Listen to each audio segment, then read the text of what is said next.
Estamos ao vivo com a doutora Marlu. Falando nisso, doutora, só está muito bem.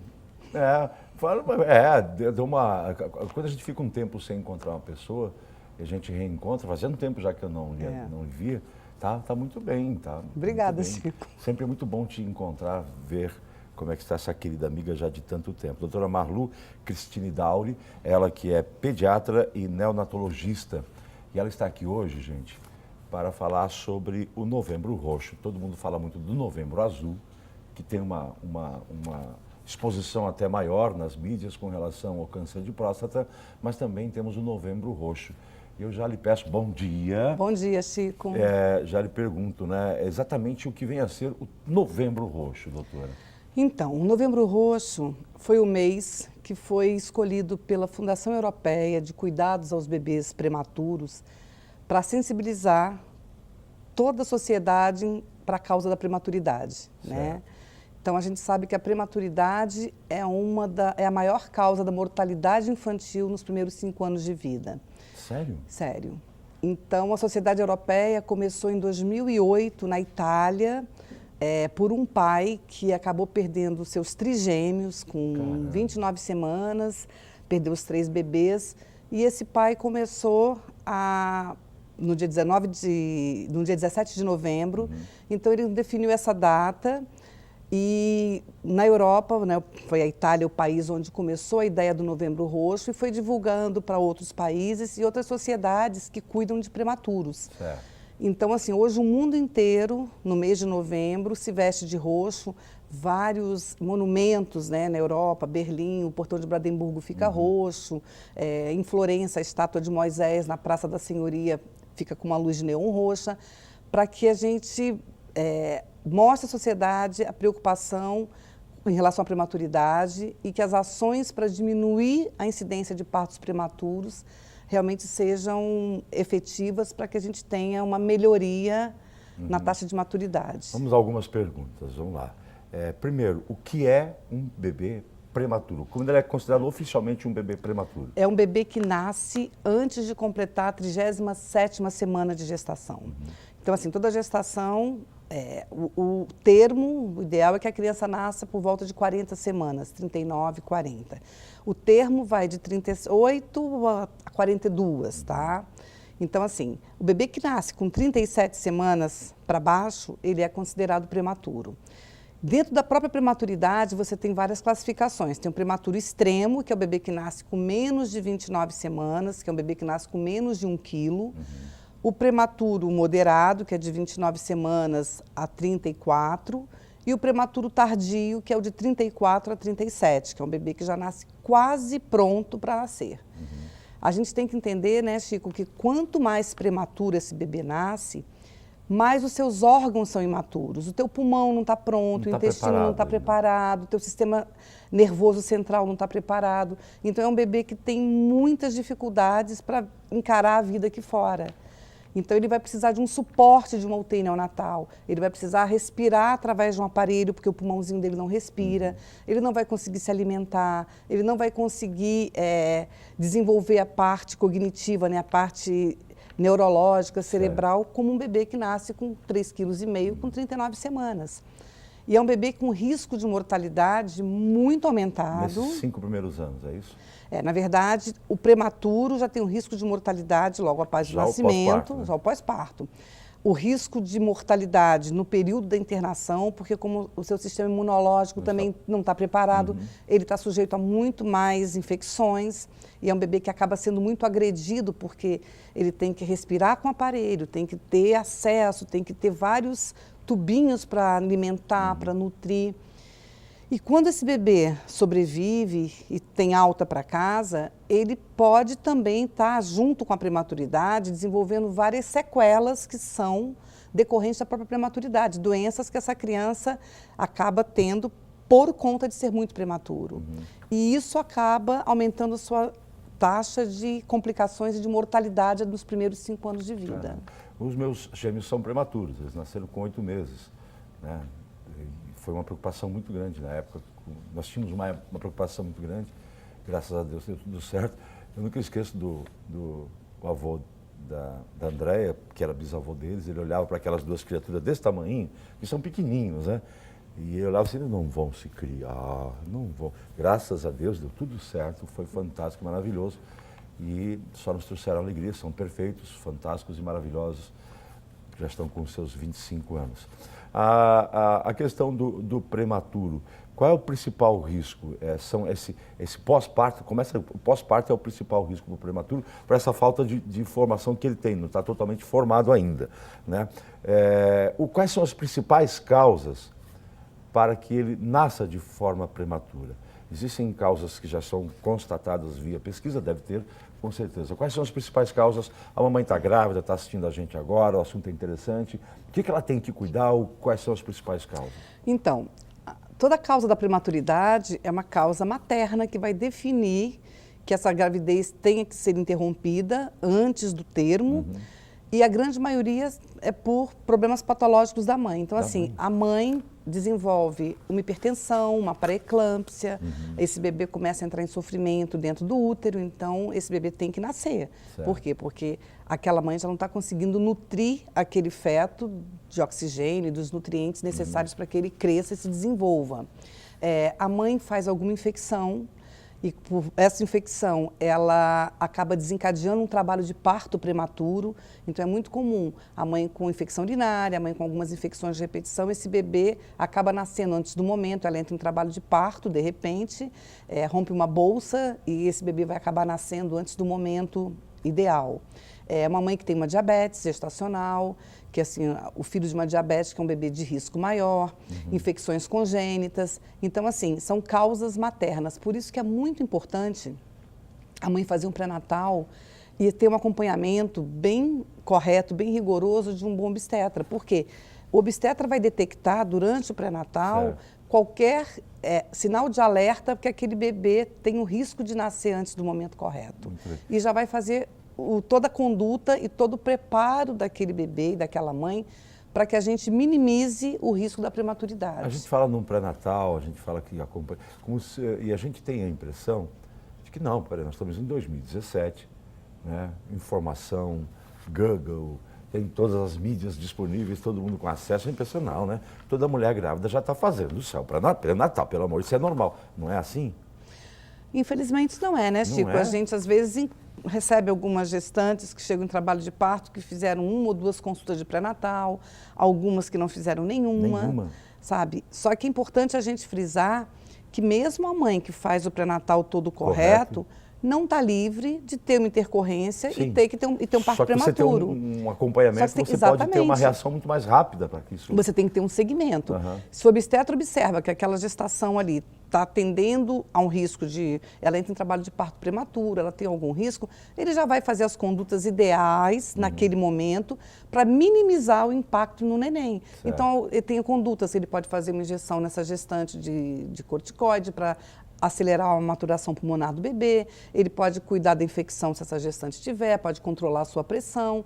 Então, assim, o obstetra realmente tem um papel fundamental no tratamento e no segmento dessa gestante, para mesmo que esse bebê tenha que nascer prematuro, por uma causa nasça prematuro, mas nasça da melhor maneira, cuidado pelo pré-natal, para que a gente minimize o impacto da prematuridade nessa criança. E que se consiga dar um tempo maior para que possa ainda... Vai nascer prematuro, mas o mais tarde possível. O mais tarde e com melhor vitalidade. Eu tenho que ter um bebê, assim, preparado, a gente sabe que vai ser prematuro, a mãe está fazendo uma pré-eclâmpsia, o bebê, sabe, está centralizando, não está crescendo, vai ter que fazer, mas então a gente vai se organizar e a obstetrícia vai estar preparando essa gestante para o momento melhor dessa interrupção da gestação. Eu lhe falei dos meus gêmeos e essa pergunta, de vez, normalmente as pessoas fazem. No caso de gêmeos, trigêmeos, e lá vai criança dentro daquela mamãe, aumenta esse risco?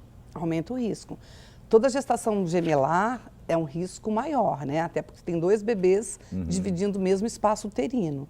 Então, assim, já é um risco maior por ser gemelar. Amanhã nós vamos ter nascimento de trigêmeos no hospital. Naturais ou através de inseminação, seja o que for? Eu acho que são naturais, Chico. Eu sei que essa gestante veio de Salete, já está internada há uns 10 dias com a gente. E amanhã vai ser interrompida a gestação dela. Bom? 35 semanas. Até porque trigemelar, você não pode esperar muito, daqui a pouco tem risco até uterino, né? Pelo tamanho dos bebês. Tamanho, que é um ventre, vou te contar, né? O espaço ali são 3 em 1. São... Não sei ainda. Amanhã que a gente vai estar recebendo essas surpresa? crianças. Não, eu a senhora não sabe. Eu que não sei, mas... É um prazer? Olha, é um prazer. Para o profissional.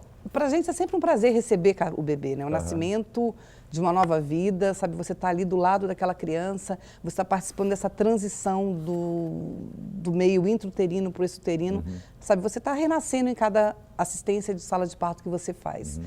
E é um prazer para a gente também quando a gente recebe um prematuro e a gente cuida desse bebê e toda a equipe acaba vendo essa criança tendo alta e a família volta para nos visitar. Então, realmente, assim... Acontece isso? Sempre acontece. Agora, nós estamos na semana da prematuridade. Ontem foi feita, segunda-feira, foi feita a abertura da semana. Então, as mães que ficaram conosco na UTI participaram da abertura lá no hospital.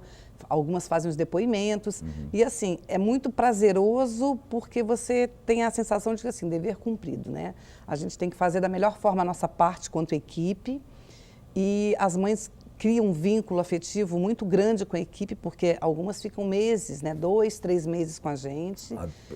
A ida da criança para a UTI é justamente para dar esse suporte, né, nessa formação que não está completa, até que ela possa, não, agora ela tem condições por si só de sobreviver. Exatamente. É isso, né, de se alimentar e ter uma vida normal. Então, enquanto ela não tem isso, ela fica na UTI, Fica na UTI. É isso? Ela fica na UTI. Uma UTI especial que é a UTI neonatal. UTI neonatal. Ela fica na UTI para superar todas as complicações da prematuridade que ela apresenta. Qual foi o caso mais precoce que a senhora já passou, já esteve sob sua custódia? Nós tivemos aqui na UTI, a equipe nossa já recebeu um bebê que chegou a 530 gramas, teve alta, essa criança hoje deve estar já com uns 12, 13 anos, né? Teve uma alta e evoluiu bem. Tá, quantos gramas?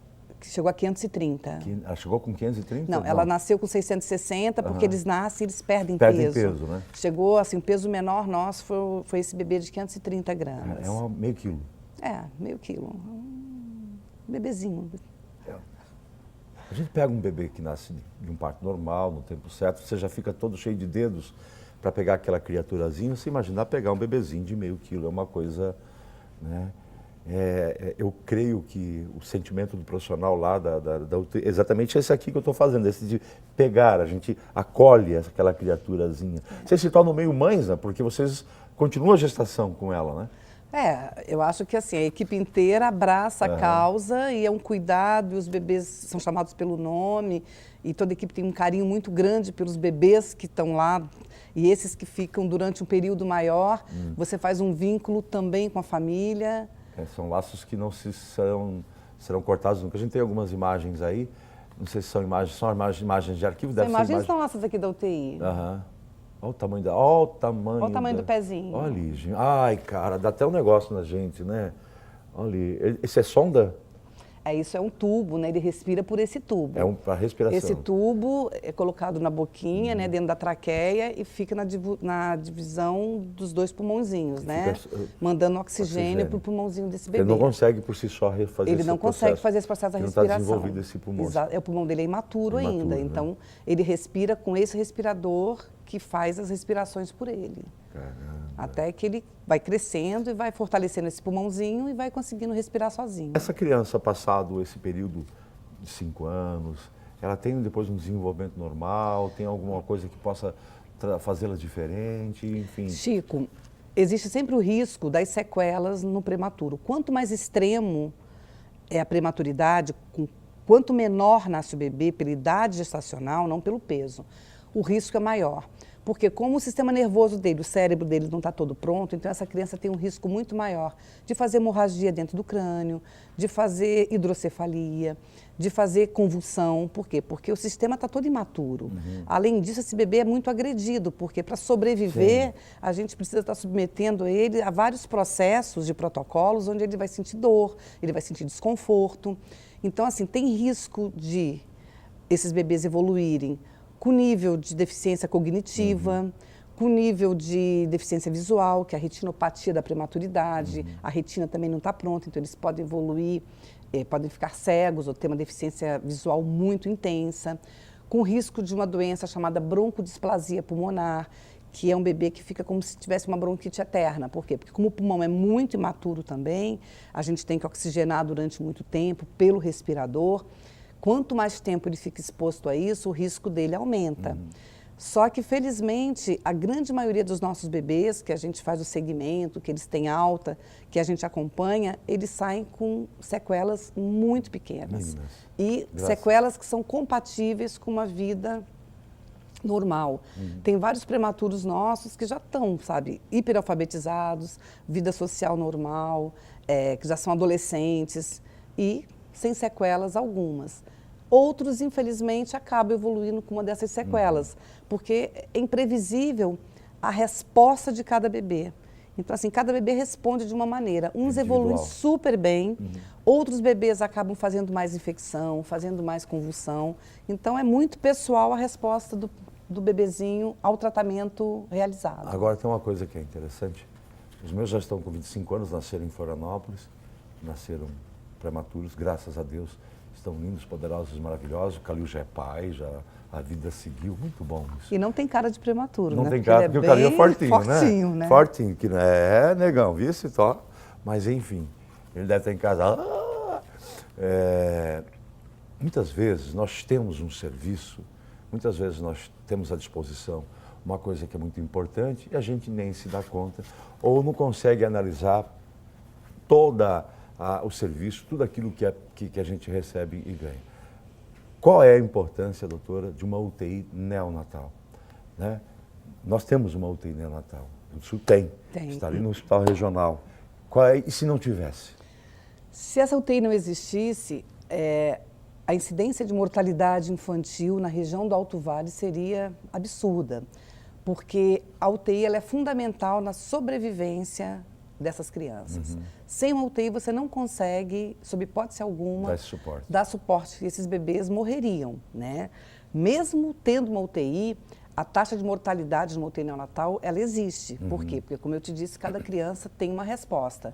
Então, assim, é inconcebível hoje você pensar em ter uma maternidade que atende gestantes de risco, sem ter um serviço de UTI neonatal acoplado, né? E dentro da medicina, a área que mais desenvolveu nas últimas décadas, uma das áreas, né? Uma foi a mastologia, que é onde mais se pesquisa, né? A doença mais pesquisada no mundo é o câncer de mama. E a segunda área que maior desenvolvimento apresentou foi a neonatologia. Se você pensar que a neonatologia é uma especialidade nova, Chico, que ela começou nos Estados Unidos na década de 60, quando o presidente americano, que era o John Kennedy, né? John Fitzgerald Kennedy, e a Jacqueline Kennedy, perdeu um bebê de 35 semanas, prematuro. Essa criança morreu e, a partir da morte do filho do presidente americano, o mundo inteiro começou a pesquisar, o que a gente tem que fazer para esses bebês não morrerem tão fácil. E aí criou-se a primeira UTI neonatal no mundo, 63, mais preciso. E, então, 63 são 50 anos. Em 50 anos... 54. A evolução da especialidade... Naquela época, morria um bebê que nascia com 2,2 kg, 2,5 kg. Hoje, a gente salva a criança com 500 gramas. Então, assim, houve uma evolução tecnológica, uma evolução medicamentosa, uma evolução de pesquisa para saber realmente o que funciona nesse ser tão pequeno, tão indefeso e o que a gente tem que fazer para minimizar o impacto do sofrimento dessa criança, para minimizar todas as consequências, as causas de sequela. E realmente é uma especialidade nova, mas com avanço tecnológico fantástico. E hoje não se concebe imaginar não ter uma UTI neonatal no hospital de médio para grande porte. No caso do nosso querido hospital regional. A nossa UTI está fazendo, ela foi inaugurada em 2000, né? Está com 17 anos. Que coisa, desde o primeiro dia a senhora está lá? Desde o primeiro dia. Estamos lá. A equipe inteira, que na verdade é uma equipe que é como uma orquestra, todo mundo tem que trabalhar junto ali. Isso traz um orgulho, né? Traz uma satisfação, imagino, profissional fantástica, né? É prazeroso trabalhar. E é prazeroso você manter uma equipe. Temos funcionários que estão desde a abertura da UTI, todos ali vestindo a camisa, voltados, todo mundo junto, focados. Isso é muito interessante. Hoje nós estamos na Semana da Prematuridade e esse ano a equipe do hospital que está organizando, né, a semana, desenvolver um trabalho voltado para o público interno. Então, nossa semana vai ser de capacitação para a equipe multiprofissional, com várias oficinas, palestras, para que a gente tem que estar sempre se capacitando, sempre tem que estar sempre melhorando, até porque acompanhando todos os avanços tecnológicos.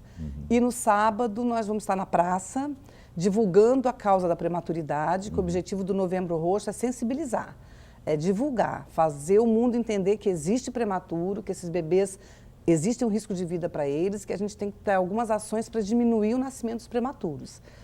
E vamos estar na praça de manhã e depois nós vamos fazer uma caminhada pela ciclovia, para que ninguém seja atropelado, né, por favor, até a igreja do bairro Santana, onde vai acontecer um almoço, Chico, uma macarronada, e a arrecadação dessa verba vai ser em prol do Hospital Regional. Esse sábado agora? Esse sábado agora. Agora. Nesse dia 18.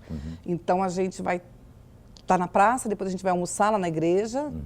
E o dinheiro arrecadado vai ser para a brinquedoteca da pediatria do Hospital Regional. Estão todos convidados, então. Toda a população está convidada e todo mundo vai comer um macarrão para ajudar o hospital, em né? Em prol das crianças. Exatamente. Né? Exatamente isso. Doutora, muito obrigado pela sua presença. Parabéns pela determinação, empenho e entrega. Porque se o profissional não se entrega, não acontece nada.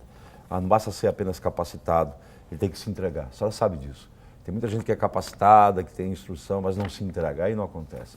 A equipe que está lá porque se entregou essa equipe que está lá é nota 10. Exato. Todas as meninas que trabalham na UTI, todas, a equipe inteira, a enfermagem inteira, é um comprometimento e todo mundo veste a camisa, todos os médicos, fonoaudiólogo, fisioterapeuta, psicóloga, realmente é uma equipe que tem que trabalhar junto. Depois eu vou lhe deixar meu telefone, meu número, e a senhora vai se encarregar de tirar uma selfie dessa equipe. Ah, com certeza. Botar no ar na sexta-feira, que é o dia 17. É o dia 17. Pode ser? Posso, vou te mandar a selfie da equipe e vou te mandar a foto de uns prematuros também, para você botar no ar. Combinado? Pode ser. Então tá certo. Fica aqui. Parabéns. Então tá. Muito. E dá um abraço em toda a equipe, tá certo? Darei. Vou mandar já um beijo para as meninas que estão lá, estão todas assistindo a gente. Quem está hoje lá, lembra de nome? Todas. Vai. Joyce, Jussiane, a Joyce, a Jussiane, a Tânia, a Maitê.